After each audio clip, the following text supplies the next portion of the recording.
This program is brought to you by Pranav Movies, the ultimate digital experience.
കൊടുത്തേ soda.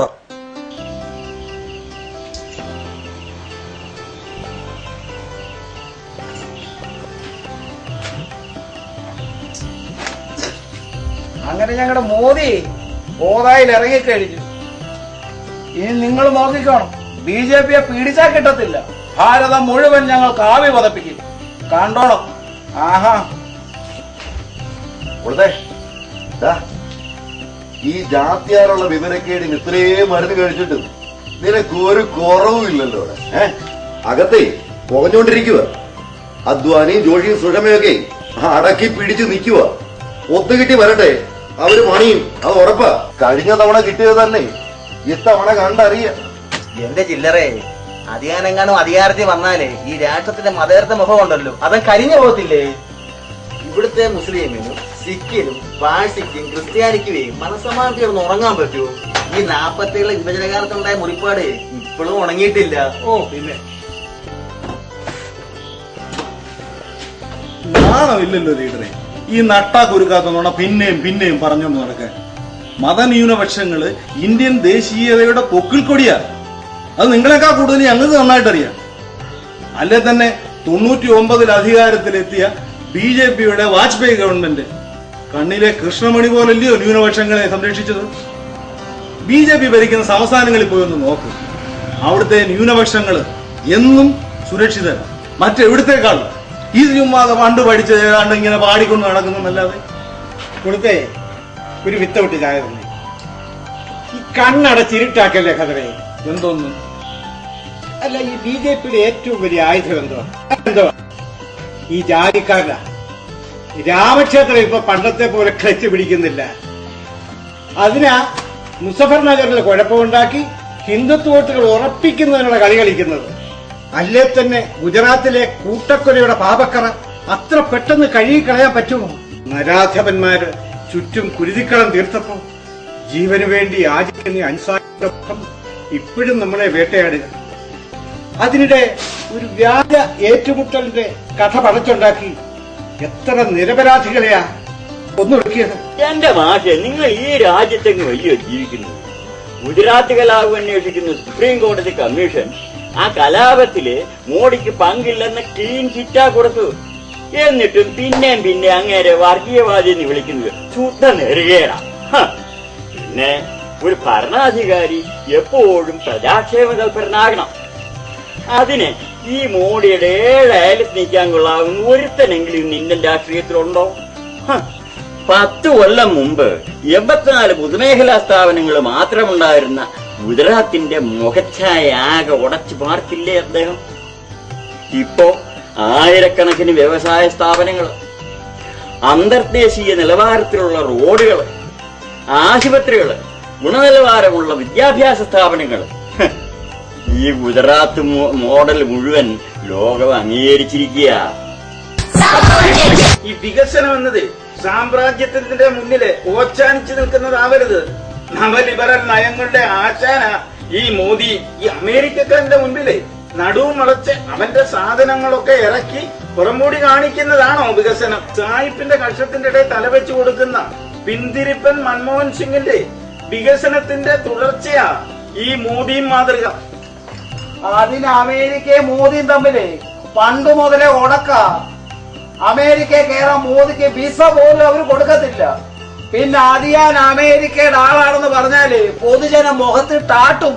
ഞങ്ങളുടെ കോൺഗ്രസ് പ്രധാനമന്ത്രി സ്ഥാനാർത്ഥിയായിട്ട് ഈ കുഞ്ഞു ഗാന്ധിയെ ആരെയാ രാഹുൽജിയെ ഒന്ന് പ്രഖ്യാപിച്ചോട്ടെ, അപ്പൊ കളിമാറും. മോഡിയുടെയും മോഡിയൊക്കെ അതോടെ തീരും. അല്ലേ തന്നെ യുവത്വത്തിന്റെ പ്രസരിപ്പിന് മുമ്പിൽ പിടിച്ചു നിൽക്കാൻ മോഡിക്കാവുമോ? സൃഷ്ടിപരമായ നവീന ആശയങ്ങളാ രാഹുലിന്റെ തലയ്ക്കകത്ത് മുഴുവൻ. ഈ ലോക്സഭാ സീറ്റ് കിട്ടണേലേ എൻട്രൻസ് പരീക്ഷ അഭിമുഖമൊക്കെ ഉണ്ട്. കഴിവും ബോധമുള്ളവരെ സ്ഥാനാർത്ഥികളാക്കിയാലേ ഈ മോദി അതിയാന്റെ BJP ഒക്കെ അങ്ങ് 8 നില പൊട്ടും. ഇപ്പൊ പറഞ്ഞതിനെയാ കുളിപ്പിച്ചു കൊച്ചിനെ ഇല്ലാതാക്കുന്നതെന്ന് പറയുന്നത്. കഴിഞ്ഞ കേരള നിയമസഭാ തെരഞ്ഞെടുപ്പില് അഭിമുഖവും പരീക്ഷയും പ്രൊഫൈലും ഒക്കെ പരിശോധിച്ച് രാഹുൽ ഗാന്ധി 8 യൂത്തന്മാർക്ക് സീറ്റ് കൊടുത്തു. ഒരെണ്ണം ആ ഷാഫി ഒഴികെ ബാക്കി എല്ലാം തോറ്റ് ചൊറിയും കുത്തി ഇപ്പൊ വീട്ടിലിരിക്കുക. മോദിക്ക് ആകെയുള്ള സാധ്യത തന്നെ ഈ രാഹുൽ ഗാന്ധി കോൺഗ്രസിന്റെ നേതൃസ്ഥാനത്തേക്ക് വരുന്നതാണ്. ഇന്ത്യയെ പുസ്തകത്തിൽ നിന്ന് പഠിച്ച ആളല്ല മോദി. തീഷ്ണമായ സാഹചര്യത്തിൽ അർത്ഥപട്ടിണിയോട് പൊരുതി ജീവിതം കരുപ്പിടിപ്പിച്ച ആളാണ് അദ്ദേഹം. പിന്നെ ഈ ഓക്സ്ഫോർഡിന്റെയും കേംബ്രിഡ്ജിന്റെയും JNUവിന്റെയും ഒന്നും മേൽവിലാസമില്ലായിരിക്കും. സ്വന്തം ജീവിതമാണ് തന്റെ യൂണിവേഴ്സിറ്റി എന്ന് അദ്ദേഹം തെളിയിച്ച് കാണിച്ചു കൊടുത്തു. ഈ ദേവഗൌഡയ്ക്ക് വരെ ചെങ്കോട്ടയില് കൊടി ഉയർത്താമെങ്കില് ഈ മോദിക്ക് മാത്രം എന്താ ഇത്ര അയിത്തം?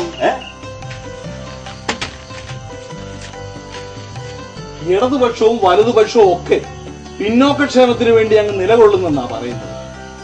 പക്ഷെ ഒരു പിന്നോക്കക്കാരനെ രാജ്യത്തിന്റെ പ്രധാനമന്ത്രിയായി അവരാരെങ്കിലും എന്നെങ്കിലും പരിഗണിച്ചിട്ടുണ്ടോ? അതൊക്കെ വരേണ്യവർഗത്തിന്റെ കുത്തകയാ. ഈ മോദി ആരാണെന്നറിയാം? OBC വിഭാഗത്തിൽപ്പെട്ട ഗഞ്ച് സമുദായാംഗമാണ്. എണ്ണയാട്ടല ഇവരുടെ കുലത്തൊഴില്.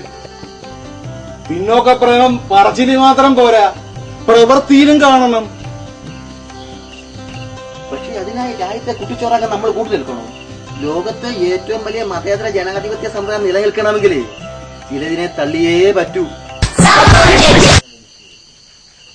കാതം 1000 അകല്, പക്ഷേ കരം ഇപ്പോഴേ നീട്ടി നോക്കിടാം.